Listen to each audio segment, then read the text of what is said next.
Welcome back. Welcome back. I appreciate you all coming by again, and we're gonna jump right into this. It's gonna be a big one today. It is. It's kind of like my first video, so got to make sure it's a good one.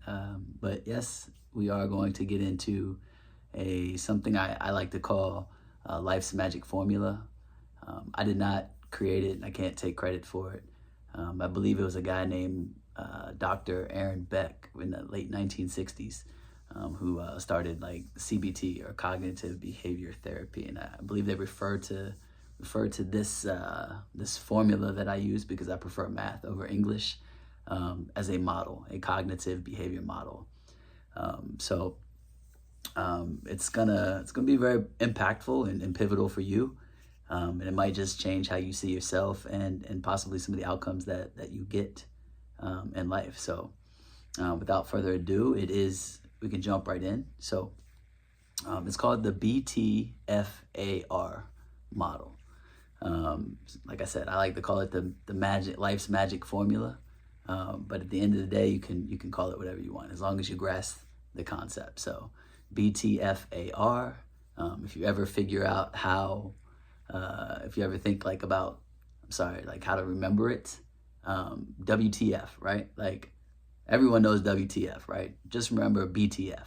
If you can get those three down, like BTF, and and you can hammer that into your brain, you'll be able to, the other two that come after that, the A and the R, will take care of itself, I promise you. And if you can make this thing happen and you start instilling this, I guarantee you your life will change forever. It definitely will change forever. Your results will be different. The way you interact will be different. Your confidence will be through the roof, and you'll make things happen, okay? So if you ever wonder why certain patterns keep happening in your life, a lot of people, whether it's fear, it's procrastination, any of those other items even success. Like I think you can even classify success as this because this is a very powerful model, and success is no different. And I'm hoping that you leverage this model to become more successful in your life. This model helps understand, everything that goes into your actions. So,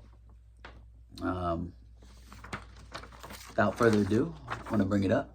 Kind of wrote it up right now so you can see, as I said, life's magic formula, right? You got beliefs, they flow into thoughts, then they flow into feelings, and they flow into actions, and then obviously results. So screenshot it, capture it,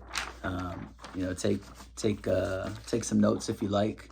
I think a lot of people look at the feeling element and make a lot of choices from your feelings, and then you think that your feelings precede your thoughts, but it's actually the other way around. So it all starts with our belief. So as I said, this model is powerful because it helps us understand the root of our behavior, so why we do what we do in a sense. And the beliefs that we have are often formulated or imprinted in our life at a very young age, whether it's your parents, the friends, the social circle you're in at school. There's a lot of beliefs that are kind of just like thrown in there. All right, so we're going to start with the definitions of the formula before we get into an example. And I'm going to use public speaking as an example. But let's get into the definitions real fast. So beliefs, obviously I said deep-seated convictions that we kind of carry with ourselves, whether it's from your early childhood and your parents, your grandparents, your social circle at school. You've developed these deep-seated ideas of who you are, what you are, and what you're capable of, essentially. Thoughts are the internal dialogues that go through your head, your brain, I should say, and no one talks to you more than yourself. So at the end of the day, this is something you should key in on, because your brain ends up believing what it hears the most. So if they're negative thoughts or positive thoughts, like your brain is going to believe either or. So feelings, I think everyone knows what feelings are. They're emotions that we have. The key here is that the feelings actually come after thoughts. Most people think that feelings precede your thoughts, but that is far from the truth. It's far from the truth, right? If you can think about anything in life, and you're saying, hey, you can use a significant other, you can use whatever. If you're telling yourself that you love that person, your feelings start to change. If you're telling yourself that, you kind of don't love that person, or they've done you wrong, and whatever, your feelings can change the other way, right? So just a small little example there. Actions. What do we do or what do we don't do based on how we feel?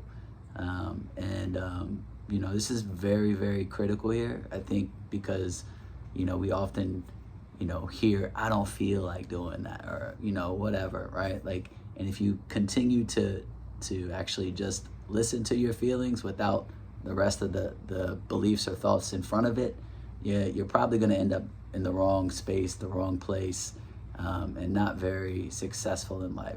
I don't wake up and feel like going to work, but it's something that I have to do, right, to support my family. And I think we all kind of fit into that boat in a sense. And then actions, right? Oh, I'm sorry, I just did actions. So results. So results are what we experience as consequences of our actions. So easy, right? What you do translates to an outcome or a result. Very simple. So let's get into the public speaking example. Start with a belief, right? Let's say you have a belief that you're not good at public speaking, right? And blah, blah, blah. I'm just not good at it, is what you hear all the time, right? I'm just not good at it. The reality is, if you continue to think like that and you have those beliefs internally, you get to fight for your, if you fight for your limitations, you get to keep them. That's a great terminology. You should kind of remember that. If you fight for your limitations, you get to keep them. So you always need to be cognizant of what you're thinking about and what your beliefs are, because at the end of the day, that determines your results and outcomes in life. So if you think that, if you believe at this point that you are not good at public speaking, right? What kind of thoughts come from that? So I'm going to embarrass myself. I'm going to mess up. People are going to judge me. All those other negative thoughts that come with that deep-seated belief. All right. So what kind of feelings would you experience? Probably you're going to feel anxious, nervous, inadequate, insecure. Maybe even dread kind of doing the presentation. And those feelings are going to translate into your actions, right? You still probably have to do the presentation in a public speaking event, but because of that, your actions are probably going to be like avoiding the preparation. If when you get up there to do the speech, you're going to rush through the speech. You're probably going to miss some content. You're going to avoid eye contact. Obviously, it's not going to be a good presentation, right? So the results are going to speak for themselves, right? And the presentation's not going to go well. And then at the end of that presentation, you're going to reinforce that negative belief. And this is key here, right? Because this is a cycle that repeats itself. It is a cycle that can be detrimental, but it is also a cycle that can be very valuable and impactful in your life. So when you do that, it reinforces that belief that you're not good, and then you stay stuck there, right? You're basically stuck. So let's actually switch it and kind of do the positive side of that, right? If you could, let's see, if you're saying, hey, I know I'm not good at public speaking, but I could possibly improve, right? I'm always looking for opportunities to improve, right? Then what happens? Your belief at that point that you think that you can be better, right? Be better by believing, right? If you think that you can be better, at anything that you're doing, it translates into your thoughts. So now everything gets better with repetition. Yeah, I may be okay, but the next one's gonna, these are positive thoughts that start going through your mind. The next one's gonna be great, right? Or I'm gonna knock this one out the park. Any of those positive affirmations that keep coming to your brain, essentially, right? Remember, you talk to yourself the most. There's not another person who talks to you more than you. So it's very pivotal that you vet what comes in and out of up here, from a confidence standpoint. So those thoughts are gonna lead into your feelings. So maybe you'll feel a little bit more motivated, right? A little bit more uppity up to knock this speech out. You'll feel more hopeful, right? You have faith that you're going to be better and it's going to go well, right? And people are going to clap and they're going to get the content, right? All of that stuff. And then you maybe have like a sense of calmness too, right? Because you know that you're not great yet, right? Yet. You're not great, but you know that you can improve, and you're taking this on as an opportunity to be better, right? So how do those feelings then translate to actions, right? Sometimes our thoughts and the feelings generate actions, and at the end of the day, you know, you're going to probably practice a little bit more, you'll prepare a little bit more, you'll look for some feedback, you know, you're probably going to do well.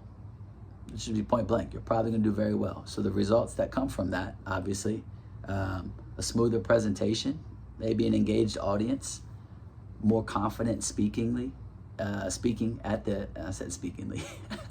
more confident speaking, you know, and remember I talked about the cycle reinforcing itself, and you continue to build confidence, right?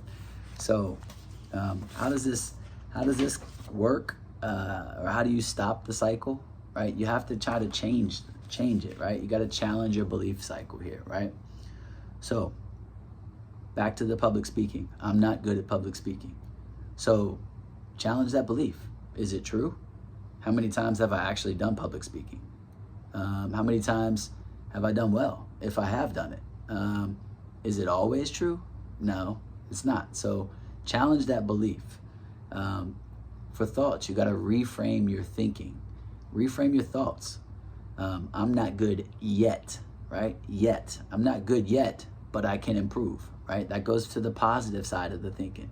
The belief, the positive belief, which translates into a positive thought, which translates into a positive, more confident feeling, which gives you that initiative or motivation to take action and apply yourself, right? Because once you apply yourself, you really don't know what you're capable of until you actually apply yourself. So bringing that all the way back to full circle, once you do that, you're going to surprise yourself at the end of the day with what you're actually capable of. And then once you climb that little mountain, you know, you can climb the next mountain and the next mountain, because as I said, the cycle repeats itself. Confidence. Oh, I did that. I knocked it out. I did well. I can improve. Let's keep going. Now I'm on to the next one. And that cycle of belief all the way through results takes care of itself, right? The outcomes take care of itself. So positive experiences start building new beliefs, and then your confidence is going to skyrocket. You'll probably be more successful. There's a lot of things that can happen if you follow this formula, or model, whatever you want to call it. Let's